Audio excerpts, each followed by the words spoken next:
നമ്മൾ മലയാളികളുടെ ദേശീയ ഭക്ഷണമായ പൊറോട്ടയും അതേപോലെ രുചി വൈദഗ്ധ്യങ്ങൾ അടങ്ങിയ വിവിധ തരം ബിരിയാണികളുമൊക്കെ രണ്ട് കൈയും നീട്ടി സ്വീകരിച്ചവരാണ് നമ്മൾ മലയാളികൾ.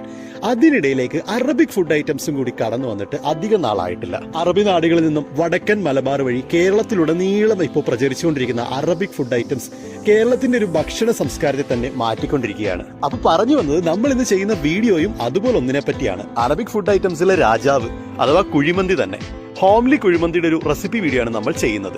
അപ്പോൾ ഇത് നമ്മുടെ ഹോം മെയ്ഡ് കുഴിമന്തിക്കുള്ള ചിക്കൻ ഞാൻ ഇവിടെ എടുത്ത് റെഡിയാക്കി വെച്ചിട്ടുണ്ട്. ചിക്കൻ സ്കിന്നോട് കൂടിയാണ് കട്ട് ചെയ്തത്. 2.5 കിലോയ്ക്ക് അടുത്ത് ചിക്കൻ മീറ്റ് ഇതിലുണ്ട്. നമ്മുടെ മന്തിയുടെ മസാലക്കൂട്ടിന്റെ ഇൻഗ്രീഡിയൻസ് ആണ് കേട്ടോ. ഡ്രൈ ലെമൺ ഉണ്ട്, 2 ഡ്രൈ ലെമൺ ഞാൻ എടുത്തിട്ടുണ്ട്. ഒരു ജാതിക്കാക്കുരു, അതേപോലെ കറുവപ്പട്ട, തക്കോലം, ഗ്രാമ്പു, മല്ലി, കുരുമുളക്, വയണയില, ഏലക്ക, മസാല ജീരകം. നമ്മുടെ മന്തിയുടെ റൈസ് സെറ്റ് ചെയ്യാൻ വേണ്ടിയുള്ള മസാലക്കൂട്ടാണിത്. ഈ മസാലക്കൂട്ടും മന്തി മസാലയും അല്ലാതെ ഫുഡ് കളേഴ്സോ ടേസ്റ്റ് എൻഹാൻസേഴ്സോ ഒന്നും തന്നെ നമ്മുടെ ഹോം മെയ്ഡ്